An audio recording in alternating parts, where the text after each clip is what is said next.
الحمدللہ والصلاة والسلام علی رسول اللہ۔ دل میں جہاد کرنے کے شوق کا معنی اور دعوت و تبلیغ اور جہاد میں تطبیق۔ سوال کیا گیا ہے، میں یونیورسٹی کا طالب علم ہوں اور ایک یونیورسٹی میں کمپیوٹر انجینئرنگ کر رہا ہوں۔ انشاءاللہ آئندہ برس فارغ ہو جاؤں گا۔ میں دینی امور سیکھنے کی کوشش اور انہیں سلف کے منہج پر لاگو کرنے کی جد و جہد کرتا ہوں۔ میں جانتا ہوں کہ صحیح اور سیدھا راستہ یہی ہے، لیکن ایک جہاد کا موضوع ایسا ہے جو میری سمجھ سے بالاتر ہے۔ اللہ کی مشیت سے آپ مجھے ان امور کے متعلق نصیحت فرمائیں۔ نمبر 1، جہادی سلسلے میں مجھ پر کیا واجب ہوتا ہے؟ نمبر 2، صحیح مسلم کی اس حدیث کا معنی کیا ہے؟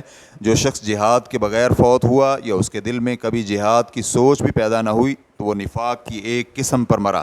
نمبر 3، میں اپنے آپ کو جہاد کے لیے کس طرح تیار کر سکتا ہوں؟ نمبر 4، میں حصول علم اور دعوت و تبلیغ اور جہاد کے درمیان تطبیق کس طرح کر سکتا ہوں؟ الجواب بعون اللہ سبحانہ و تعالی۔ امام مسلم رحمہ اللہ نے صحیح مسلم میں کہا ہے، جہاد کیے بغیر یا دل میں جہاد کرنے کی خواہش لائے بغیر مرنے والے شخص کی مذمت کا باب۔ پھر اس کے بعد ابو ہریرہ رضی اللہ عنہ کی یہ حدیث لائے ہیں، رسول کریم صلی اللہ علیہ وآلہ وسلم نے فرمایا، جس نے نہ تو جہاد کیا اور نہ ہی اس کے دل میں جہاد کرنے کی خواہش پیدا ہوئی اور وہ مر گیا تو وہ نفاق کی ایک نوع اور قسم پر مرا۔ صحیح مسلم حدیث نمبر 3533۔ امام نووی رحمہ اللہ اس حدیث کی شرح میں کہتے ہیں، اس سے مراد یہ ہے کہ ایسا کرنے والا شخص جہاد سے پیچھے رہنے والے منافقین سے اس وصف میں مشابہت رکھتا ہے، کیونکہ جہاد ترک کرنا نفاق کی ایک قسم ہے۔ اور اس حدیث میں ہے کہ جس نے بھی کسی عبادت کی نیت کی اور اسے کرنے سے قبل فوت ہو گیا تو اسے اس طرح قابل مذمت نہیں ٹھہرایا جائے گا جس طرح یہ نیت کیے بغیر مرنے والا قابل مذمت ہوتا ہے۔ اور سنن نسائی کے حاشیہ میں سندی رحمہ اللہ کہتے ہیں، قولہ، اور نہ ہی اس کے دل میں جہاد کا خیال پیدا ہوا۔ یہ تحدیث سے ہے، کہا گیا ہے کہ وہ اپنے دل میں یہ کہے کہ کاش میں بھی غازی اور مجاہد ہوتا، یا اس سے مراد یہ ہے کہ اس نے جہاد کی نیت ہی نہ کی اور اس کی علامت جہاد کے لیے آلات تیار کرنا ہے۔ فرمان باری تعالیٰ ہے، وَلَوْ أَرَادُوا الْخُرُوجَ لَأَعَدُّوا لَهُ عُدَّةً، اگر وہ نکلنے کا ارادہ کرتے تو اس کے لیے تیاری بھی کرتے۔ اور جہاد کے لیے نفس کو تیار کرنے کے کئی ایک امور ہیں، جن میں سے کچھ ایک سماعت کیجیے۔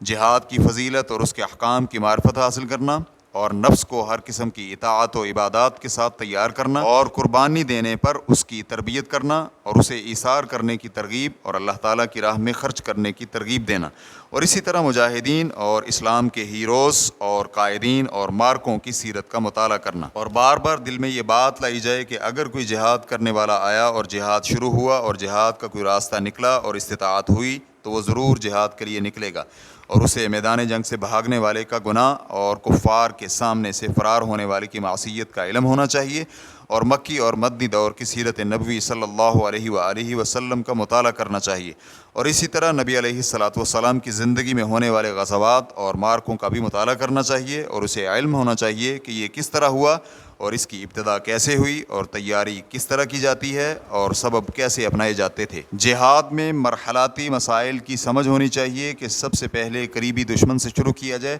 اور پھر سب مشرکین سے قتال ہو اور نفاق کی حرکتوں سے اجتناب کیا جائے، اور جہاد کی چاروں اقسام، شیطان اور نفس کے ساتھ جہاد اور کفار اور منافقین کے ساتھ جہاد کو پورا کیا جائے، اور جہاد بالمال اور جہاد بالنفس کی اہمیت کو بھی سمجھا جائے۔ میرے بھائی، آپ کے علم میں ہونا چاہیے کہ دعوت اور جہاد میں جمع کرنا، تطبیق دینا کوئی مشکل نہیں۔ ان میں سے ہر ایک کا ایک وقت اور طریقہ ہے، بلکہ مسلمان مجاہدین جنہوں نے علاقے فتح کیے تھے وہ معرکہ سے قبل دعوت کا کام کرتے تھے، اور جب وہ کوئی علاقہ فتح کر لیتے تو وہاں کے باشندوں کو دعوت اللہ دیتے اور انہیں دینی تعلیم دیتے، اور جب جہاد کا وقت نہ ہو اور کوئی معرکہ نہ ہو رہا ہو اور کوئی اور میدان مفتوح نہ ہو تو دعوت و تبلیغ کے دروازے کھلے ہوئے ہیں۔ بیوی بچوں اور اہل و عیال اور رشتہ داروں اور محلہ داروں اور پڑوسیوں اور عام مسلمانوں اور غیر مسلموں کو حکمت اور اچھے طریقے سے دعوت دینی چاہیے، اور ان کے ساتھ بات چیت اور جدال بھی بہتر انداز میں ہونا چاہیے۔